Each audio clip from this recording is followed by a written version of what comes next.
ശരി, വസന്ത് അതെ സിറിയക്ക് അതെ ഇപ്പോൾ ദാറ്റ് ഈസ് തുടർച്ചയുടെ ഭാഗമായി സർക്കാർ സംവിധാനങ്ങൾ ഇപ്പോൾ ഈ പറയുന്ന റിസർവ് ബാങ്കിൽ നിന്നൊക്കെ മെസ്സേജ് വരുന്നത് പോലെ ഒരു മെസ്സേജ് സർക്കാർ ജീവനക്കാരെ ഈ കാര്യങ്ങൾ അറിയിച്ചുകൊണ്ടുള്ള മെസ്സേജ്, അതിലെങ്ങനെയാണ് വ്യക്തിവിവര സുരക്ഷാ നിയമത്തിന്റെ ലംഘനം ഉണ്ടാവുക എന്ന വാദമാണ് പ്രധാനമായും ഇപ്പോൾ അരുൺകുമാർ ചോദിക്കുന്നത്.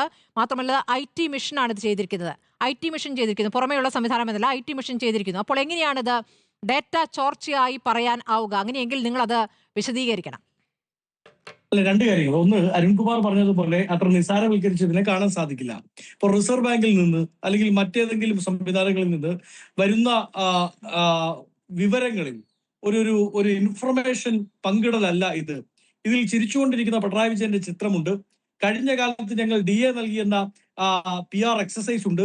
അത് ഇനിയും നൽകണമെങ്കിൽ, തുടരണമെങ്കിൽ, ഈ സർക്കാർ തുടരണമെന്ന കണക്കിനുള്ള മെസ്സേജുകളുണ്ട്. അതായത് ഇനിയും മൂന്നാം പിണറായി 3.0 വരണമെങ്കിൽ ഈ PR സ്റ്റണ്ടുകൾ ഉണ്ടായേ മതിയാവുകയുള്ളൂ എന്നും അതിനുവേണ്ടി ഏത് തരത്തിലും ആരുടെയും വിവരം, ഏത് വ്യക്തിപരമായ വിവരവും ഉപയോഗിക്കാമെന്ന തലത്തിലേക്ക് സർക്കാർ പോയതിന്റെ ഉദാഹരണമാണിത്. ഇപ്പൊ അരുൺകുമാർ പറയുന്നത് പോലെയാണ് കാര്യങ്ങളെങ്കിൽ കഴിഞ്ഞ ദിവസം ഹൈക്കോടതി നിങ്ങളുടെ ചെവിക്ക് പിടിക്കുമായിരുന്നില്ലല്ലോ.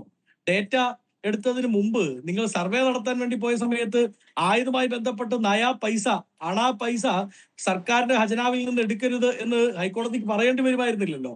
ഇപ്പോ നിങ്ങൾ പറയാണ് ഇത് ഞങ്ങൾ വിവരം പങ്കിടുകയാണ്. ഏത് വിവരം? DA നൽകിയ വിവരം പിണറായി വിജയന്റെ ചിരിച്ചുകൊണ്ട് ഉള്ള ചിത്രവും വെച്ചുകൊണ്ട് അതിന്റെ കാർഡ് അടിച്ചറിയിക്കേണ്ട കാര്യമില്ലല്ലോ.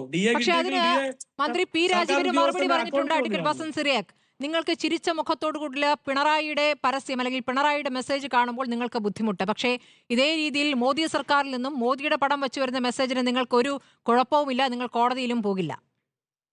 ആരാണ് പോകാത്തത്? ഇതിനു മുമ്പും ഈ കേന്ദ്ര സർക്കാരുമായി ബന്ധപ്പെട്ട് വിവരങ്ങൾ ചോർത്തുന്നു, ആ ഡാറ്റാബേസ് ഉപയോഗിക്കുന്നു എന്ന് പറഞ്ഞുകൊണ്ട് അഖിലേന്ത്യാ യൂത്ത് കോൺഗ്രസ് കമ്മിറ്റി സുപ്രീം കോടതിയെ സമീപിച്ചിട്ടുണ്ട്. വിവരങ്ങൾ ഈ ചർച്ച തീരുന്നതിന് മുമ്പ് ഞാൻ അങ്ങേക്ക് അയച്ചു നൽകാം. അപ്പോ ഞങ്ങൾ ഈ സമരവുമായി ബന്ധപ്പെട്ട എല്ലാ കാലത്തും രംഗത്തുണ്ട്. നോക്കൂ, വ്യക്തിഗത വിവരങ്ങൾ ഉപയോഗിക്കരുത് എന്ന് പറഞ്ഞുകൊണ്ട് സുപ്രീം കോടതിയെ ഏറ്റവും ആദ്യം സമീപിച്ച സംഘടനയുടെ പേര് CPIM എന്നാണ്. ഞാൻ അംഗീകരിക്കുകയാണ്.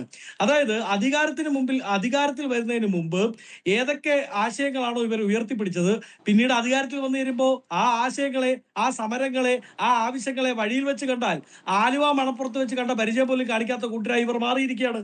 എന്തിനെതിരെയാണോ സമരം ചെയ്തത്, എന്തിനു വേണ്ടിയാണോ സമരം ചെയ്തത്, അതൊക്കെ അധികാരത്തിൽ വരുമ്പോൾ അതിനേക്കാൾ വീറോടുകൂടി ഏത് സർക്കാരാണോ മുമ്പിരുന്നത് ആ സർക്കാരിനേക്കാൾ വീറോടുകൂടി അടിച്ചു മാറ്റുക, നടപ്പിലാക്കുക എന്ന നിലപാടാണ് ഇവരെ സംബന്ധിച്ചുള്ളത്. നോക്കൂ, സർക്കാർ വളരെ കൃത്യമായി സുപ്രീം കോടതിയുടെ വ്യത്യസ്ത വിധികൾ ഈ വിഷയവുമായി ബന്ധപ്പെട്ടുണ്ട്.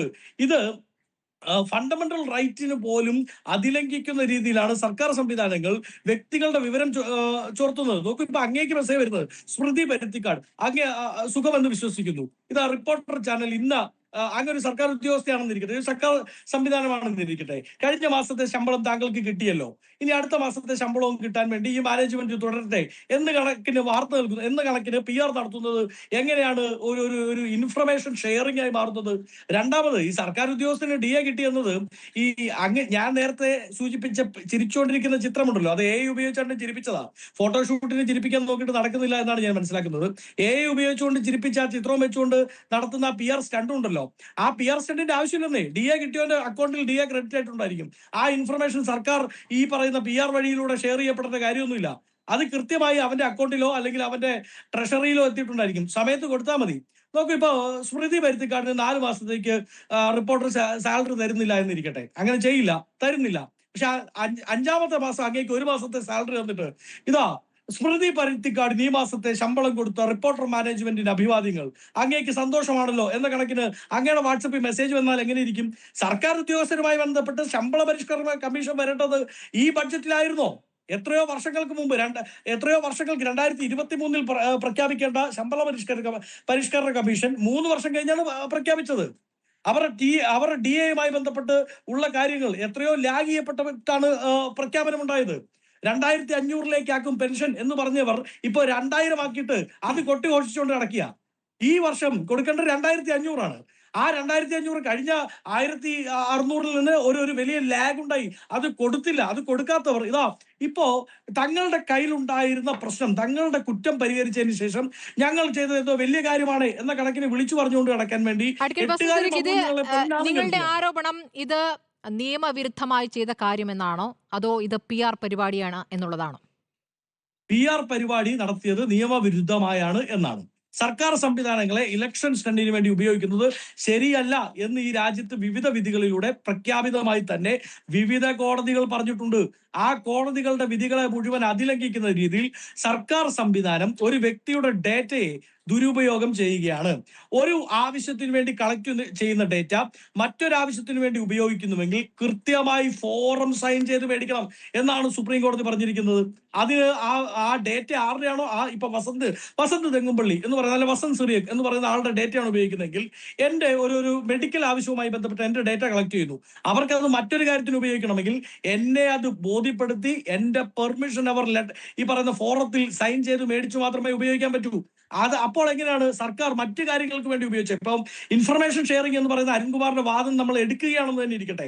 അങ്ങനെ എടുക്കുകയാണെങ്കിൽ പോലും ഈ രാജ്യത്തെ നിയമപ്രകാരം ഈ പറയുന്ന ശമ്പളവുമായി ബന്ധപ്പെട്ട്, പെൻഷനുമായി ബന്ധപ്പെട്ട്, മെഡിക്കൽ ആവശ്യങ്ങളുമായി ബന്ധപ്പെട്ട് മേടിച്ചിരിക്കുന്ന ഡേറ്റ ഈ ഇൻഫർമേഷൻ ഷെയറിംഗിന് പോലും ഉപയോഗിക്കാൻ പറ്റില്ല. അത് വരും ദിവസങ്ങളിൽ ഈ ഹർജി പരിഗണിക്കുമ്പോൾ കോടതി ഇവർ ചെവിക്ക് പിടിക്കുമ്പോൾ കൃത്യമായി മനസ്സിലാവും. നാളെയാണോ പരിഗണിക്കുന്നത്? നാളെ 2 ഹർജികൾ കോടതിക്ക് മുന്നിലുണ്ട്. ഒന്ന് സുപ്രീം കോടതിയിൽ സർവേയുമായി ബന്ധപ്പെട്ട് സർക്കാർ നൽകിയിരിക്കുന്ന അപ്പീൽ, രണ്ടാമത്തത് പ്രതിപക്ഷ സംഘടന നൽകിയിരിക്കുന്ന ഈ പറഞ്ഞ ഡേറ്റ വിവരങ്ങൾ ചോർത്തി എന്നുള്ള ആരോപണത്തിന്മേലുള്ള ഹൈക്കോടതിയുടെ തീരുമാനം. രണ്ടും നാളെ അറിയാം.